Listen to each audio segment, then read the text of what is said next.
Il y a un verset biblique si terrifiant que de nombreux prédicateurs refusent d'en parler.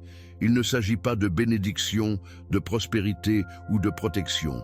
C'est un avertissement direct de Jésus lui-même. Et ce qu'il dit secouera les bases de ce que beaucoup de gens croient du salut.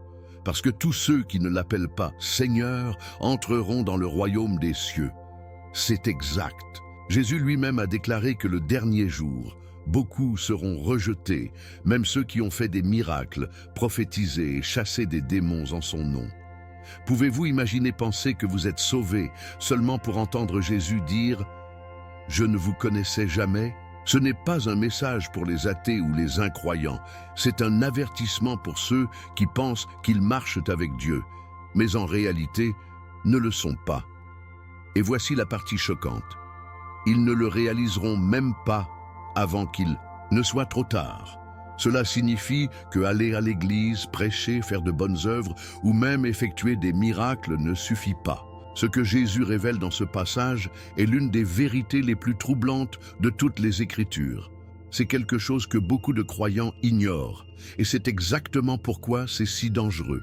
Parce que si cet avertissement s'applique à tant de gens, comment pouvons-nous être sûrs qu'il ne s'applique pas à nous? Si vous vous êtes déjà demandé « Suis-je vraiment sauvé ?» ou si vous supposiez simplement que croire en Jésus suffit, alors vous devez entendre ce message. Parce que ce que nous sommes sur le point de découvrir pourrait faire la différence entre être accepté dans le royaume de Dieu ou être rejeté ce dernier jour. Restez avec moi jusqu'à la fin. Parce qu'aujourd'hui, nous plongeons profondément dans un verset que chaque chrétien a besoin d'entendre, mais que presque personne n'ose prêcher. Il y a un verset biblique qui secoue le noyau de nombreux prédicateurs, un qui ne promet pas de bénédiction, de prospérité ou de protection divine, mais à la place oblige chaque croyant à examiner le véritable fondement de leur foi. Ce n'est pas un verset que les gens aiment entendre, et c'est exactement pourquoi il est souvent ignoré. Mais ignorer la vérité ne le rend pas moins réel. Jésus lui-même a prononcé ces paroles, indiquant clairement que tous ceux qui ne l'appellent pas Seigneur entreront dans le royaume des cieux. Cette déclaration n'est pas destinée à effrayer ou à décourager, mais à réveiller les gens de la complaisance spirituelle. Pensez-y, comment beaucoup de gens supposent qu'ils marchent dans la volonté de Dieu simplement parce qu'ils accomplissent des actes religieux. Ce passage traverse cette illusion, exposant la différence entre la vraie foi et la performance religieuse vide. C'est un appel à l'auto-examen. Et pour ceux qui recherchent vraiment Dieu, c'est une chance de transformation.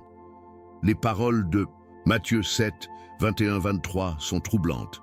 Tout le monde ne me dit pas « Seigneur, Seigneur » entrera dans le royaume des cieux, mais seulement celui qui fait la volonté de mon Père qui est au paradis. Beaucoup me diront ce jour-là « Seigneur, nous n'avons-nous pas prophétisé dans votre nom ?» et que je les diront « Je ne sais pas de moi, les méchants ».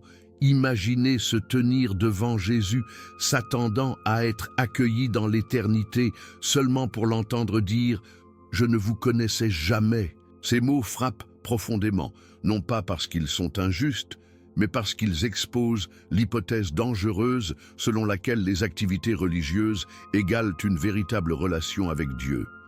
Beaucoup de gens se disent croyants, mais sont-ils vraiment alignés sur la volonté de Dieu? C'est la question que Jésus soulève. Il est facile de penser que la prédication, faire des miracles ou éliminer automatiquement les démons rend quelqu'un proche de Dieu.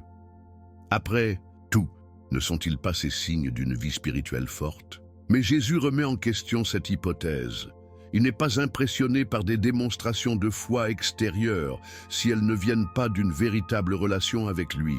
Beaucoup de gens recherchent aujourd'hui la reconnaissance, l'influence ou l'approbation des autres, confondant l'activité religieuse avec une véritable obéissance. Mais Dieu ne cherche pas de performance, il cherche des cœurs rendus.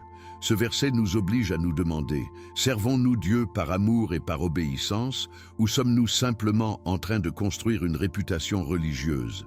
C'est pourquoi Matthieu 7, 21-23 est si puissant. Il révèle que beaucoup de gens croient qu'ils sont sauvés, alors que, en réalité, ils, eux, le sont pas. C'est un verset que les prédicateurs hésitent à souligner parce qu'il contredit le message moderne que la foi consiste simplement à dire une prière ou à fréquenter l'église. Mais Jésus indique clairement, dire que les bons mots ne suffisent pas. Le royaume des cieux n'est pas pour ceux qui parlent de foi, mais pour ceux qui le vivent. La Bible pointe constamment l'obéissance, l'humilité et une véritable marche avec Dieu comme les véritables marques d'un croyant. Alors, qu'est-ce que cela signifie pour nous? Cela signifie que nous devons arrêter d'assumer et commencer à chercher, en cherchant de comprendre si notre foi est vraiment enracinée en Jésus ou simplement dans des apparences religieuses. Si ce passage vous met mal à l'aise, c'est une bonne chose. Cela signifie que votre cœur est encore suffisamment doux pour être condamné. Jésus n'essaie pas de décourager les gens, il offre un réveil. La bonne nouvelle est qu'il est encore temps d'examiner nos cœurs et de nous assurer que notre foi est réelle. Mais comment faisons-nous cela? La réponse réside dans la prochaine vérité que Jésus révèle. Beaucoup de gens croient que leurs bonnes œuvres, pratiquant, prophétisant, même effectuant des miracles, sont la preuve de leur proximité avec Dieu. Mais Jésus brise cette illusion dans Matthieu 7, 21-23, indiquant clairement que les travaux seuls ne garantissent pas le salut. L'idée que quelqu'un pourrait prophétiser au nom de Jésus, chasser les démons, faire des merveilles et être toujours rejeté est choquant. Après tout, la Bible ne nous dit-elle pas que la foi sans œuvre est morte? Jacques 2, 26. Le problème n'est pas les œuvres elles-mêmes. Le problème est de faire des œuvres sans une véritable relation avec Dieu. Beaucoup supposent que servir dans une église, donner des offrandes ou s'engager dans le ministère signifie automatiquement qu'ils marchent dans l'obéissance. Mais si le cœur n'est pas aligné sur la volonté de Dieu, ces œuvres deviennent des gestes vides. Ce passage nous prévient que l'activité spirituelle sans vraie foi est dangereuse, car elle donne l'illusion du salut, tout en conduisant les gens plus loin de la vérité. Considérez les pharisiens, les chefs religieux à l'époque de Jésus. Ils ont prié publiquement, jeûné régulièrement, ont donné aux pauvres. Et pourtant, Jésus les a condamnés comme des hypocrites. Matthieu 23, 27, 28. Pourquoi? Parce que leur cœur était loin de Dieu. Ils étaient plus préoccupés par les apparences que la véritable obéissance. Et ce même danger existe aujourd'hui. Combien de personnes servent dans le ministère, dirigent le culte ou enseignent la Bible, mais leur vie privée est remplie de fierté, de jalousie ou de péchés impénitents. La réalité est qu'il est possible de faire toutes les bonnes choses pour toutes les mauvaises raisons. C'est pourquoi Jésus dit « Je ne vous ai jamais connu ». Il ne rejette pas leurs actions. Il révèle qu'ils ne lui appartenaient jamais vraiment. Ils ont fait des choses en son nom, mais ils ne les ont pas fait pour lui. Il y a une différence entre utiliser le nom de Jésus et être transformé par lui. Il s'agit d'un réveil à toute personne qui suppose qu'être religieux est la même chose que d'être juste. Il est possible de prier, de jeûner, de servir et même de voir des miracles se produire, tout en étant spirituellement perdu. Pensez à Judas Iscario. Il a marché avec Jésus, a vu ses miracles de première main, même exécutés en son nom. Pourtant, à la fin, il a trahi le Sauveur. Luc 22, 47, 48. Sa proximité avec Jésus n'a pas garanti son salut. Il en va de, même aujourd'hui, il y a des gens dans des chaires, des équipes de culte, même des ministères de premier plan qui peuvent être loin de Dieu sans même s'en rendre compte.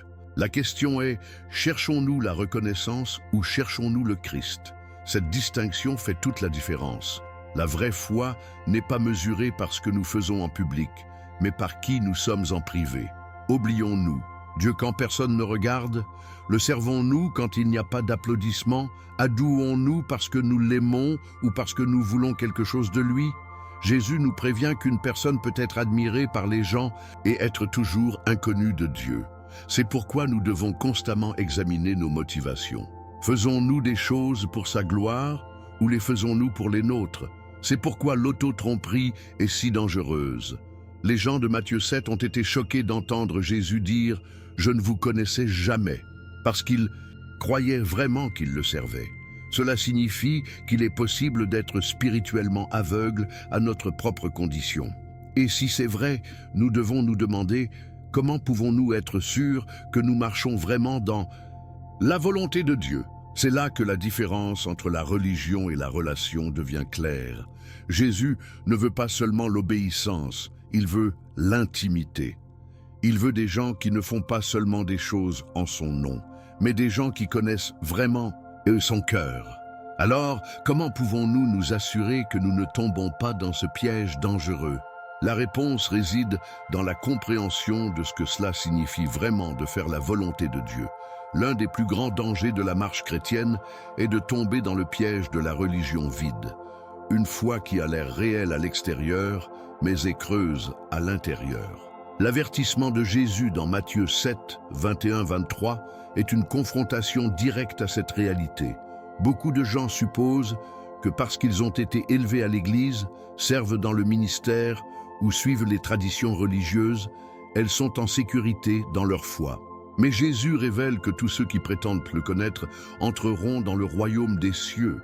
Il ne s'intéresse pas à la façon dont quelqu'un apparaît religieux. Il cherche des gens qui le connaissent vraiment et font sa volonté. Le problème n'est pas un manque de bonnes œuvres.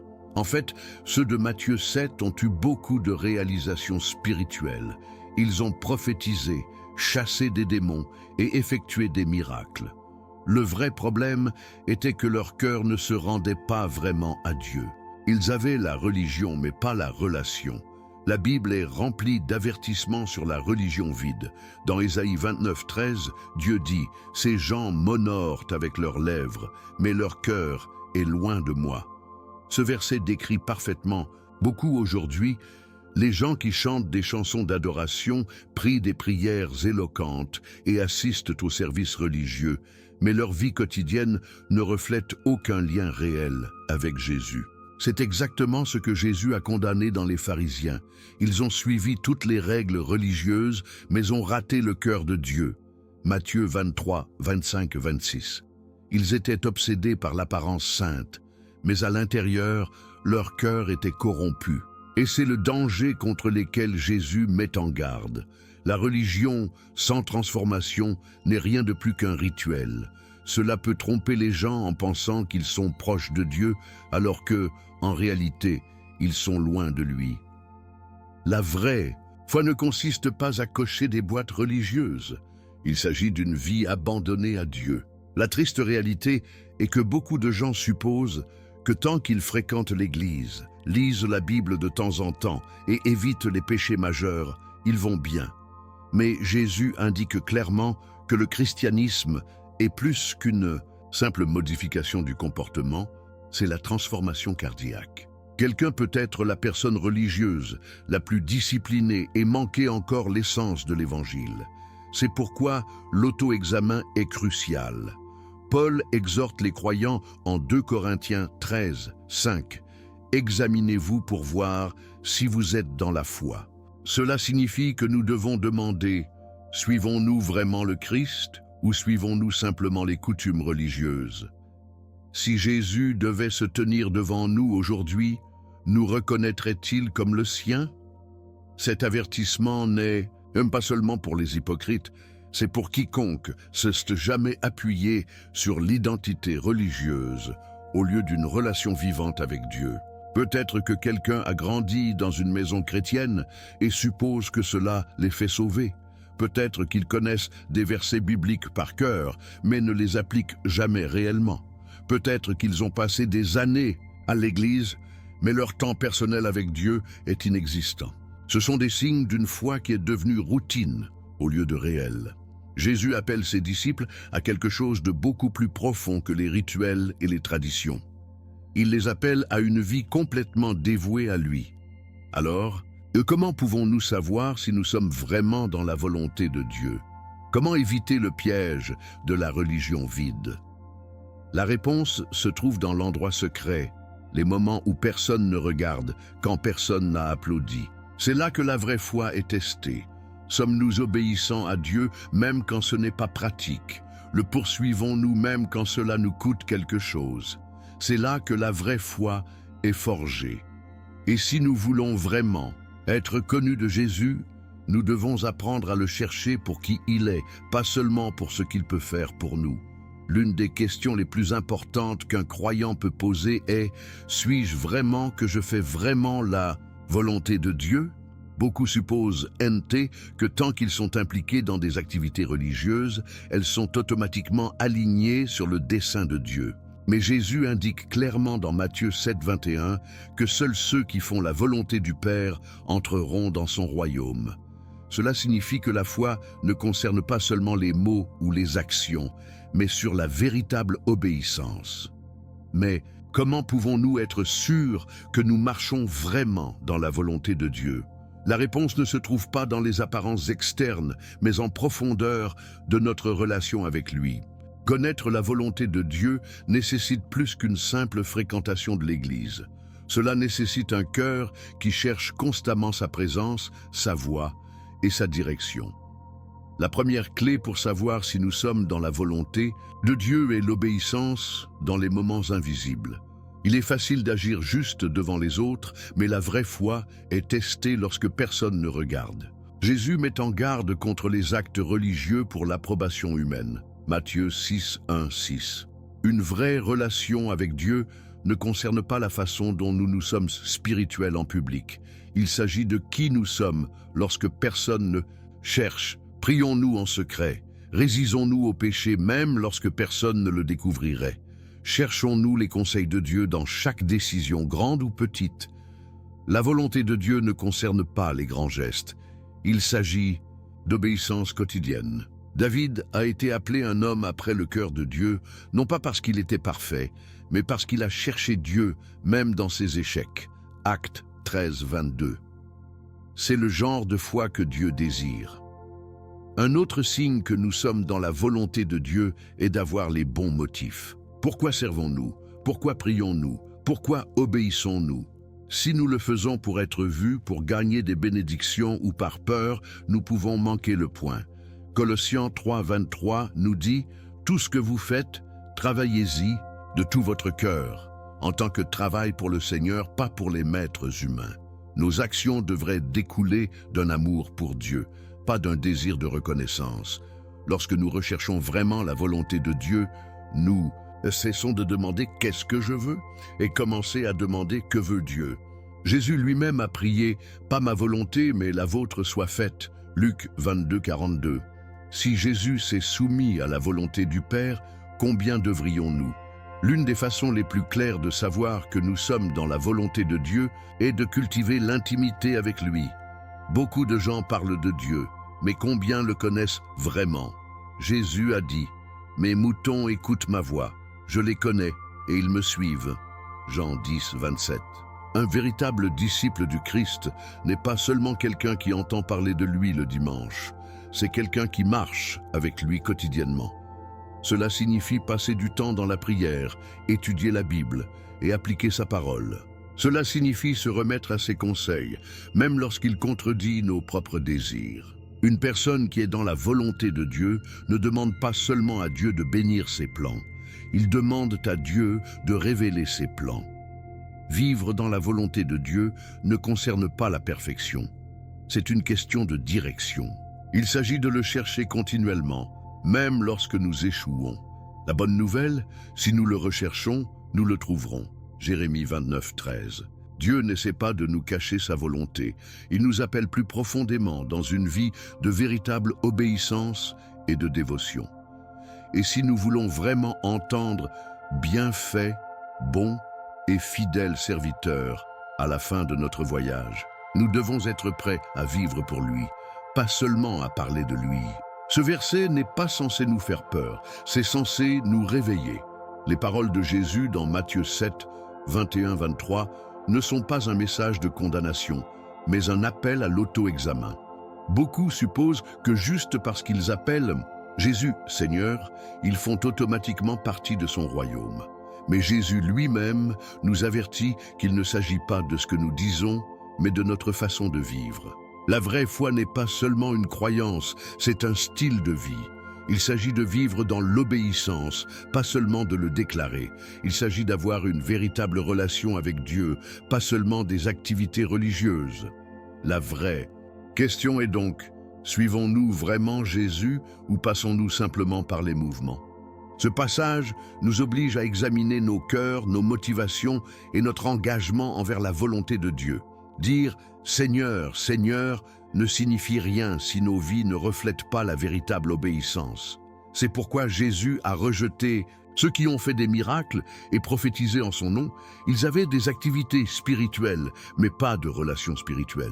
Il est possible de ressembler à un chrétien, de parler comme un chrétien, même d'agir comme un chrétien, et de ne pas être connu de Christ. C'est pourquoi ce verset est si puissant.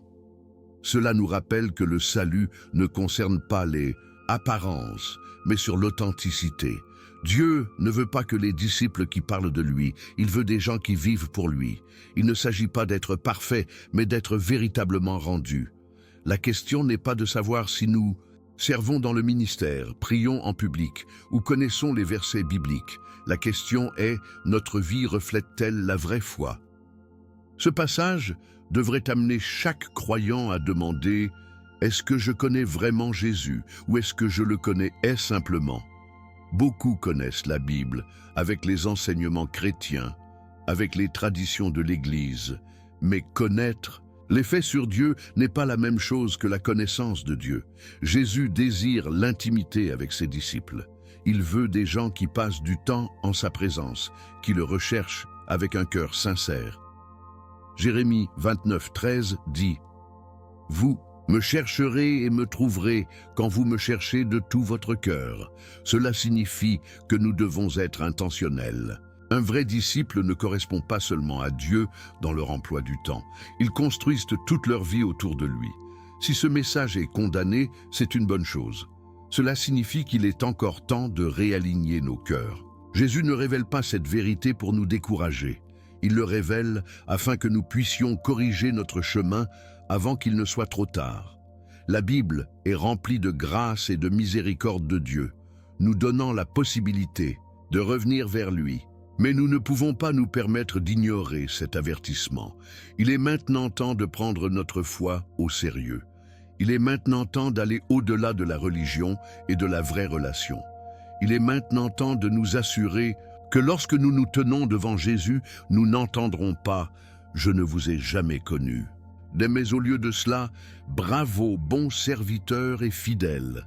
Matthieu 25:21. Donc la question demeure, vivons-nous vraiment dans l'obéissance à Dieu ou supposons-nous simplement que nous le sommes? Ce n'est pas une question à prendre à la légère. C'est un moment de réflexion, un moment de décision, parce qu'à la fin de la journée, ce qui compte n'est pas ce que nous prétendons, mais ce que le Christ voit en nous. Ce n'est pas seulement un autre verset biblique, c'est un réveil. Jésus ne parlait pas aux incroyants, il avertit ceux qui pensent être sauvés, mais n'ont pas de vraie relation avec lui. Et c'est la partie la plus terrifiante. Beaucoup seront choqués ce dernier jour. La question est, serez-vous l'un d'eux? Vivez-vous vraiment dans l'obéissance à Dieu ou en supposant simplement que vous l'êtes? Il ne s'agit pas de peur.